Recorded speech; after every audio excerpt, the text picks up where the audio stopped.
Hi, welcome to the Startup Leaders Show, where we learn lessons from leading startup founders and executives. I'm your host, Lisa Dreher.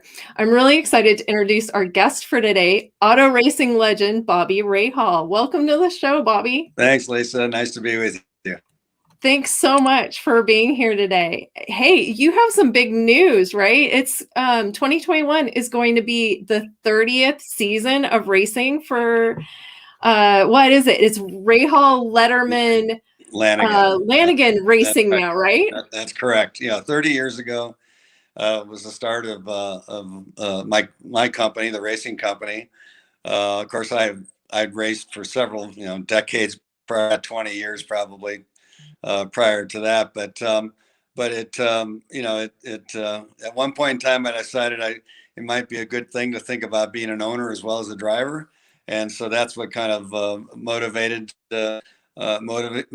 me, at least at that time. And here we are 30 years later, and my goodness, I don't think if you told me 30 years ago we'd be doing this 30 years later, I'm not sure I would have believed you, but here we are. That's amazing. Well, maybe we can start by just having you give a little bit of background, like start out, you were a race car driver, you Yes. had an amazing racing career. So maybe tell us a little bit about that and then how you actually became an owner of a team. Okay. Well, really, racing has been a major thread throughout my life. My father raced, but purely as a hobby, as hundreds of thousands of people do in this country on just about every given weekend. Certainly never expected to race professionally. Started to while I was at university. I graduated from Denison University in Ohio in 1975, and I'd actually started racing amateur races in between junior and senior years. And one thing led to another. When I graduated from college in May of '75, I thought, well, what the heck? What's 1 year out of my life? Let's see where we go with this dream that I had. And Yeah. that was 1975, so quite a long time ago. And then, of course, it was successful. Was able to practice my dream, my craft that I developed, and of course, was very fortunate to win the Indianapolis 500 in 1986, to win 3 IndyCar championships in 86, 87, and 92. The Sebring 12 hours, Daytona 24 hours. I was fortunate. I raced all around the world. So really, it ended up, frankly, far better than I had any right to imagine when I first started racing. And of course, that kind of, as I said earlier, I segued into being I retired from racing active competition in 1998. I was 45 years old at the time, which is probably your end date for a lot of drivers, at Yeah. least in Indy cars and series like that, where youth is definitely an advantage. It was in 1991 that we actually started what was then called Team Rahal. And so I segued from being just a driver to being an owner driver. And then, of course, in '98, I retired from actively competing and just became an owner.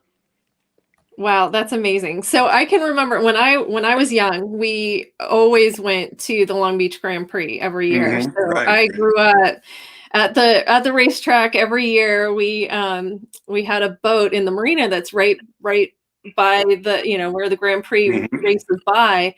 So we would just stay on the boat those weekends and Yes. walk over to the races. And yeah, I have such great memories of that. And that was back. Well, I mean, that was when you were racing. So. yes. Oh, yeah. My the first race I actually drove at Long Beach was 1978. Then came back and raced in 1984, which was the first year of IndyCar races at Long Beach. Long Beach is outside after Indianapolis 500. Probably Long Beach is the biggest race on the calendar.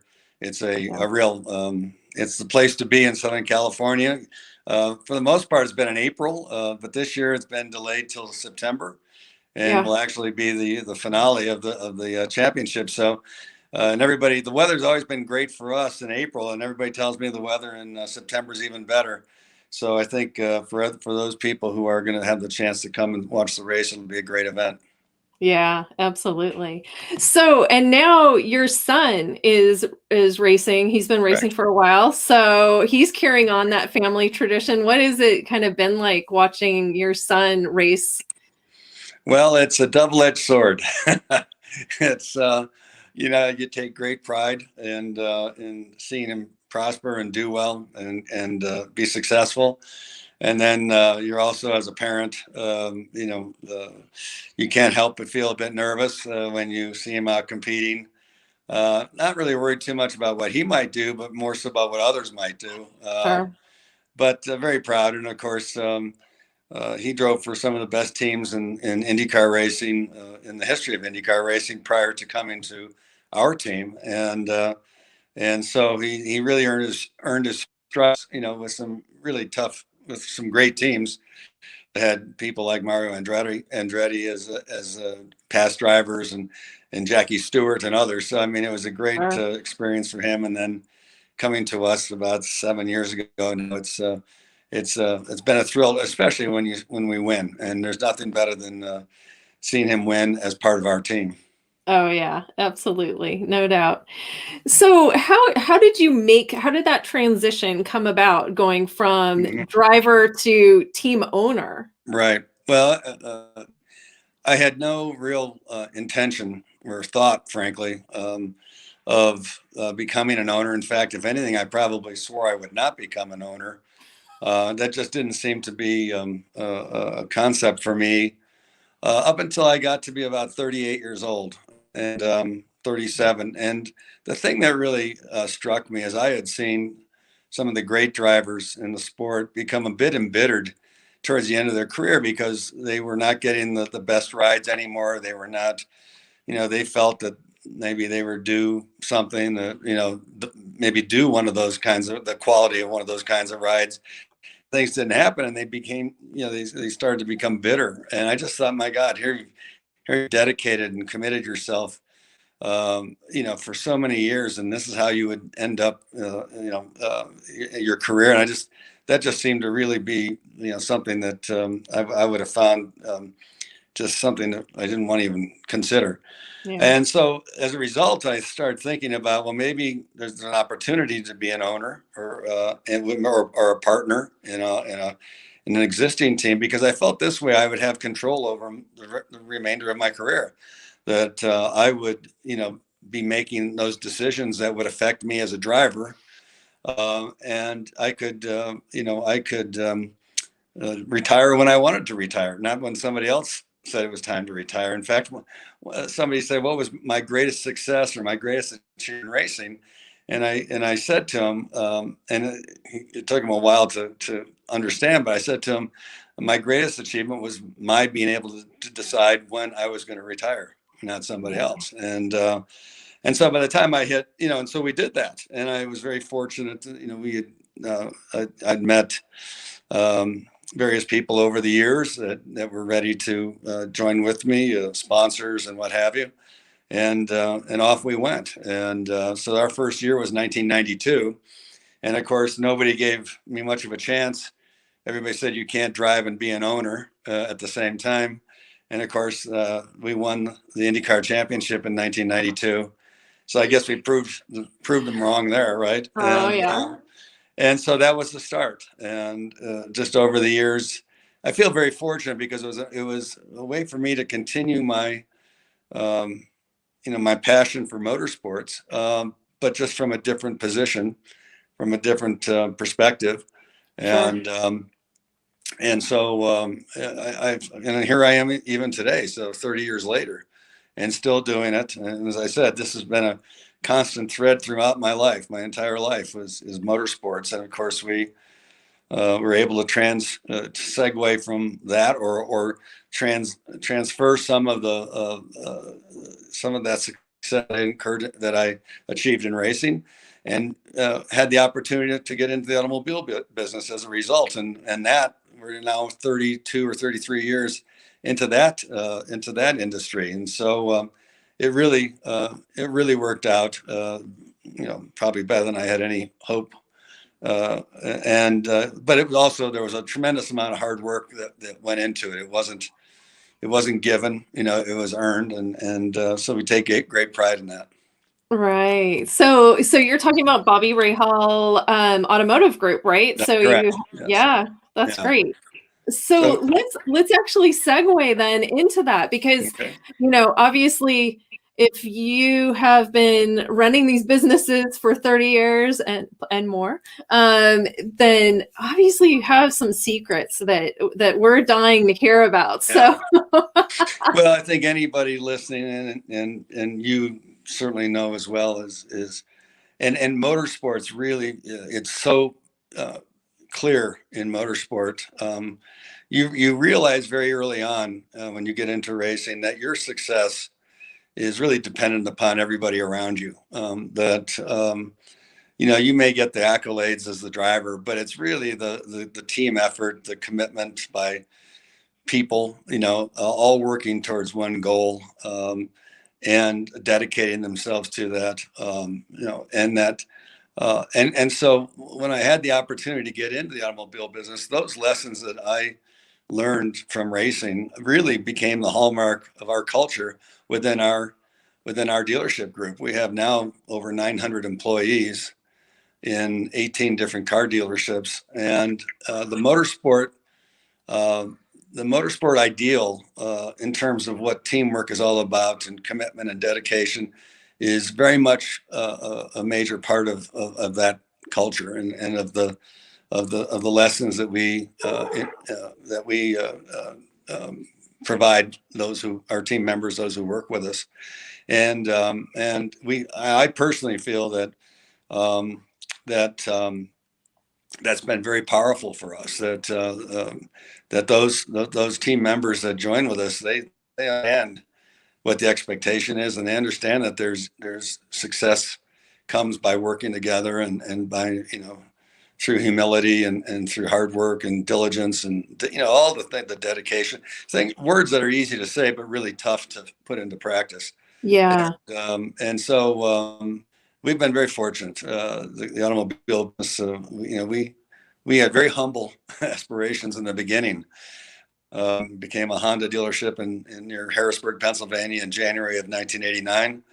And maybe a little story. They in those days they would seal the cars when they bring them in by truck, and you had to take this solution and wash the cars with them to get rid of it, and then you'd wash the car again with car wash and what have you. And I remember people were shocked to see me in the service area cleaning the cars, and the idea being that nobody above it, right? That yeah, we're all in this together. And I think that certainly made a big impact on everybody, and it's still that way today. Not that I'm in there washing many cars, but the lessons of that still ring true.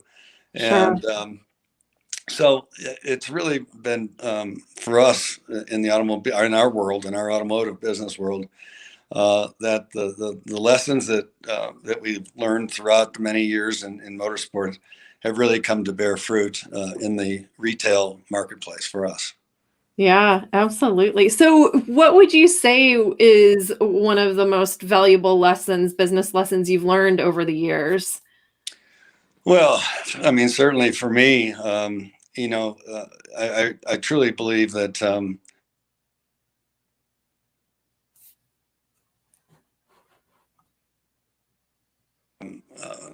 and that you're part of the, um, everybody's. I don't care what role you play.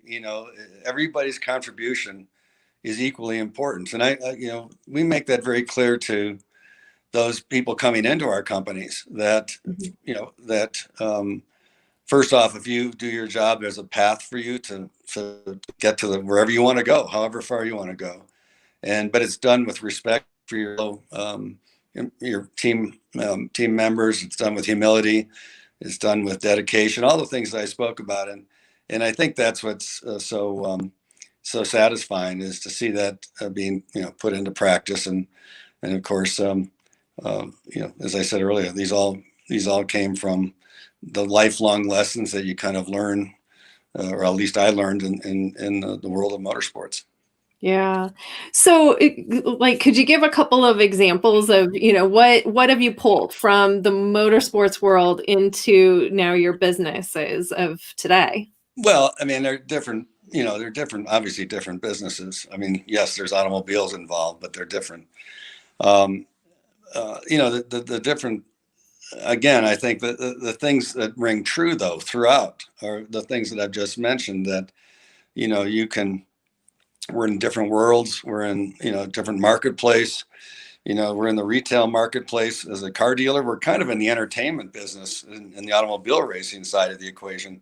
Um, Yeah. we work with our sponsors who, if it wasn't for them, we wouldn't be going racing. And of course, we have sponsors that represent all types of different products, services, you name it, everything from consumer-based goods to industrial goods that nobody even knows about. And yet how we work, how we're able to work within all those different worlds, I think is something that you come to appreciate and learn, from this world of motorsports.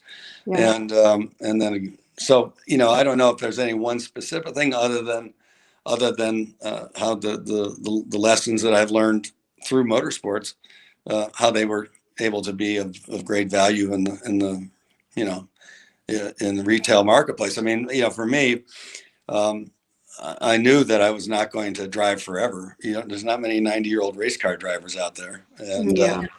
and so it's like, what are you going to do for the second half of your life? And so we've been fortunate that one led to the other. That's great. So knowing what you know now, are there things that you would have told yourself kind of when you first started out? Don't do it. No. Oh God, there's a lot of mistakes that I've made over the years, and I think that's just natural. As I tell people, there's no failure. The only failure in failure is if you don't learn it. Probably the biggest failure was, and it was something I learned was 1992. I won the championship. 1993, we failed to qualify in Indy, and of course, that's the biggest race by far of the year. Yeah. And we failed to qualify because we made decisions, and ultimately, as the leader of the company, I have to hold my hand up and say it was me. But we made decisions based on emotion to a certain degree, based on overconfidence, based on there's a thing called hubris, right? Yeah. There's and yet out of that kind of disaster, we were able to learn from that and turn it to our favor, frankly. And so it's I think humility is a very important trait to have in business, no matter what it is. And so I would say that so that when people, well, I'm afraid to make a mistake, I'm afraid to do this, it's like, no, don't worry, everybody makes mistakes. It's what do we do with that mistake afterwards. and Yeah. um, and I think that's what I would, probably in the beginning I would have told myself, when you're young and you're just starting out, and especially in the world of racing, you tend to probably not see the bigger picture like that. Yeah. And so probably I would have told myself that, I would have told myself that humility and patience and hard work. I mean, I already knew about the hard work, but Yeah. but it's not always a sunny day, and you have to, whatever it is, you've got to make the most of it. Yeah, there you have it, right? Yeah, One of the things that you've done in both with the team and with your automotive group is you've grown those businesses. right. So, how have you managed to scale that? Like, sometimes you'll hit plateaus in business. How have you kind of gotten past the plateaus and continued to scale those businesses? Yeah, well, it's tough because uh, you know in our automotive world, in our retail businesses, you know, we've had opportunities to probably have more dealerships, but we've turned them down because frankly, we didn't feel that we had the capability to operate them to the standards that we um, hold dear and how we Hmm. the standards that we operate our other dealerships. And and so scaling is, you know, yes, as you get bigger and bigger, there's certain areas that it becomes more, there's efficiencies that come. But ultimately, the big challenge is how do you control that? How do you, you know, how do you direct that? It's all about the people. It comes back to that whole idea of people. And the one thing that we've done over the last probably 15 years or so is really grow our bench strength in terms of management. Hmm. Because so as opportunities came up to grow, we would be prepared. Yeah. And that's the tough part, because it takes time. It takes good people, obviously. It takes, you know, financial commitment, which is not so much of an issue. It's all about finding the right people, putting them in the right place, and giving them the opportunity to expand themselves. So to scale it, I mean, there's some areas, yeah. Oh, you can go out and all your purchasing department. That's easy to scale, right? Because it's just more of the same stuff. You Yeah. know, Yeah.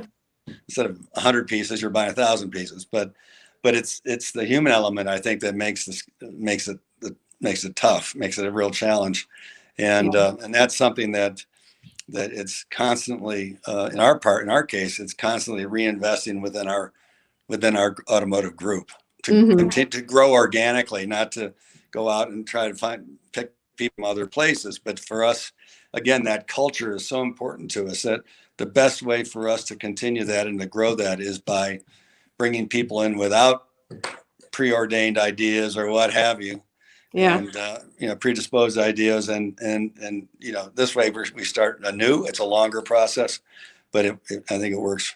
It's better. Sure. Sure. Well, I want to close with one more question, and that is if you were to make one prediction about the future, whether it's business or maybe racing, Mhm. what would that prediction be? Wow. Well, you know, I mean, let's face it. You know, there will always be racing. I believe it may not look like it does today. Uh, Yeah. just as racing today doesn't look like it did in 1901 or something like that. But Yeah. so it'll always continue because that competitive challenge, you know, the technical challenge, those things will always exist. But it could be in a very different world from what we know of today, Yeah. and so trying to understand that and be ahead of that, or at least be in sync with it, is tough because you know. You kind of know where it's going, but you really don't in many respects. And so, but so yeah, I think the world, you know, obviously the technical aspects of it are going to continue to become more and more sophisticated. Um, um, you know, who knows? 20 years from now, we may not have drivers in cars anymore. It might just be the cars. You could probably do that right. In fact, they have that right now. I don't think it's very interesting. And so far, No. every time they've tried to do that, the car has crashed. Luckily, with nobody in it. But you know, 20 years from now, I think they'll have that capability pretty well sorted out. So you know, it's Eh, going to be interesting. But clearly, life will be you know. It's going to the march of technical development is going to continue you know, continue apace, and you know, who knows what's going to be, but you know, we'll see. Okay. Well, so if and when the autonomous race cars come out onto the track, and I don't know, it just doesn't sound right. But No. when that happens, we'll have you back on, and we can we can talk about the advent of autonomous auto There you racing. go. Well, you know what? I'd say the odds are pretty good. We'll have one of those cars. We'll have a team in that kind of racing too. Awesome. I can't wait to see that. Thank you so much for making time for Thank you, this, Lisa. Bobby. I really enjoyed our conversation. Thank you so much. Absolutely. Take care.